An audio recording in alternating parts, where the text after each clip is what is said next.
Welcome to another edition of the Expert League. My name is Cindy. I'm the National Welfare Manager here at Outside the Locker Room. And here we interview different industry experts each week.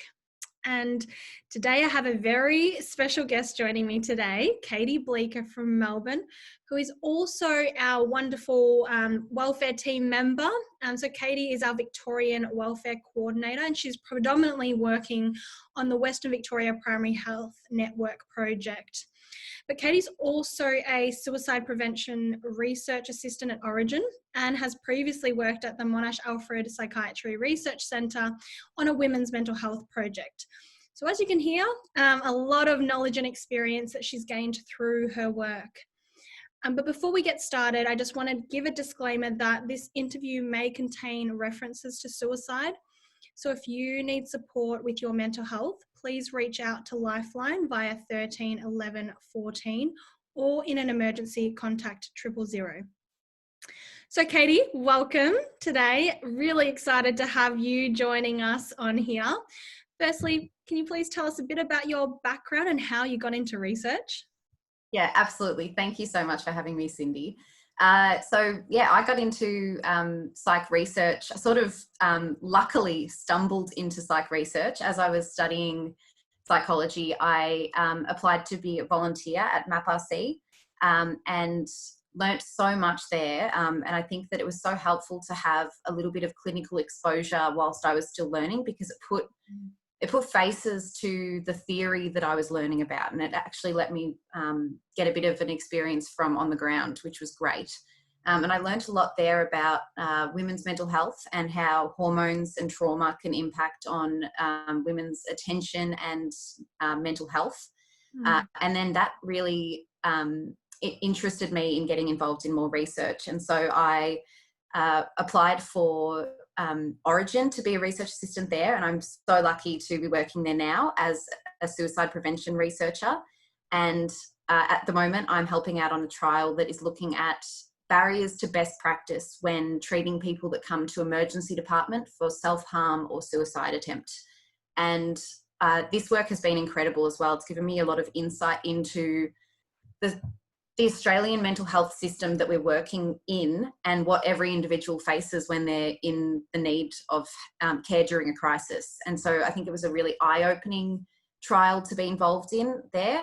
And yeah, I've had so many opportunities to hear what young people with lived experience of those difficulties share and what they would like in the services that they go to. So it's been really an amazing experience. Yeah. Yeah, great. Thank you for sharing your background. And you have such a great background, and it's really great to hear that you started off as a volunteer. And I think you've really highlighted the importance of volunteering and getting that industry experience. And also, you have worked in the suicide prevention team, and, here at Outside the Locker Room, our primary, core is to try and prevent suicide. Can you talk to the audience a bit more about the stigma related to suicide? Yeah, absolutely. And, it goes without saying, I don't have to be the one to tell you that suicide is highly stigmatized. And it's arguably one of the most stigmatized issues around the world, regardless of which culture we look through the lens of. Suicide is, by everyone considered quite a dark topic. And for that reason, it is avoided a lot of the time. And I think that there are a lot of myths out there or fears that we might have when it comes to suicide, because it is a very serious topic and because of the stigma. And I know that there are some really strict guidelines that are in place for people in the media, TV shows and professionals as well, with how they address suicide and because how it is addressed can impact people.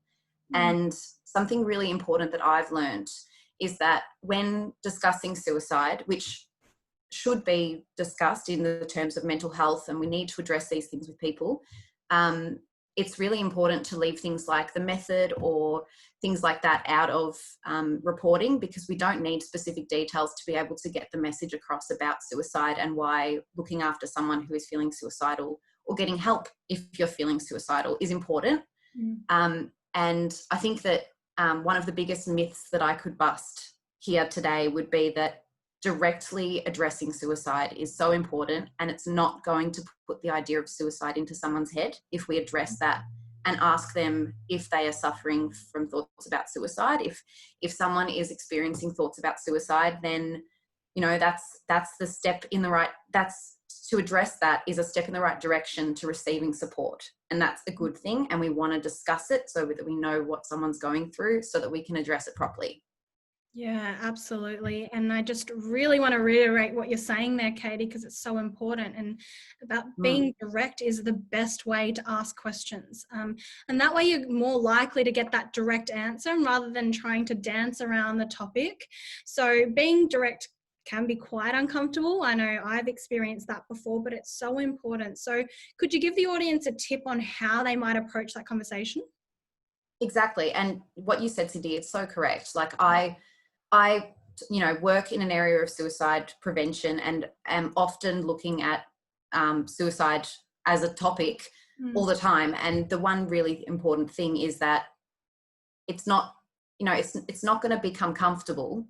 It's something that it will feel awkward to ask. It will feel uncomfortable to discuss, but that's showing you that there's a stigma around this and we can address it. We just have to, we have to still address it, regardless of how uncomfortable it feels. And going on that, I think a really great way to address suicide, and if someone is experiencing thoughts of suicide, I learned from the Safe Talk training that Australia is run Australia-wide. And Safe Talk training taught me that you can ask in a way that can make someone feel like what they're going through is normalized, because sometimes we can experience these thoughts. And the way that they address asking is by saying, hey, I've noticed that you have, it might be become withdrawn, it might be you're, you know, showing signs of distress or whatever the signs are that you see in someone. And you can say, sometimes when people are going through this, they might experience thoughts of suicide. Are you feeling like you're having thoughts of suicide? And that way it is a direct response. It's a direct question that you're asking. There's no room for misinterpretation.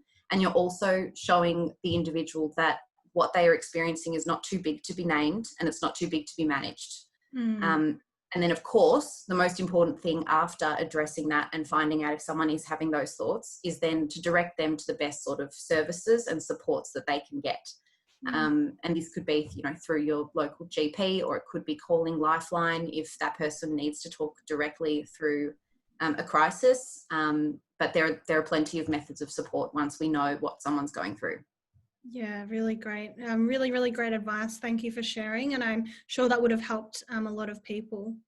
So now, given we are in a bit of a transition phase, you know, some of us are going back to our normal activities, and whereas other states like ourselves here in Victoria, we have quite a lot of uncertainty around that. What sort of challenges do you think individuals are facing at the moment? Well, you're totally right. It's this weird time where some people are experiencing going back. You know, my social media is flooded at the moment with people reuniting with their friends, people that have seen family for the first time in a long time.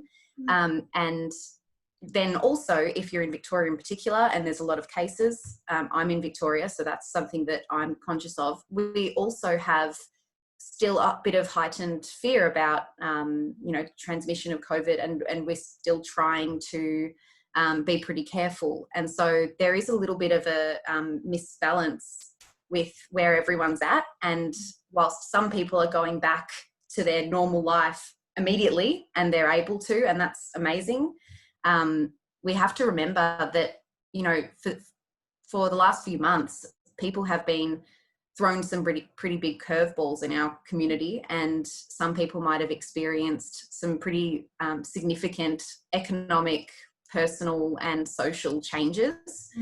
And with this, you know, we can't just flick a switch and go back to normal after restrictions ease, whether they have or have not yet.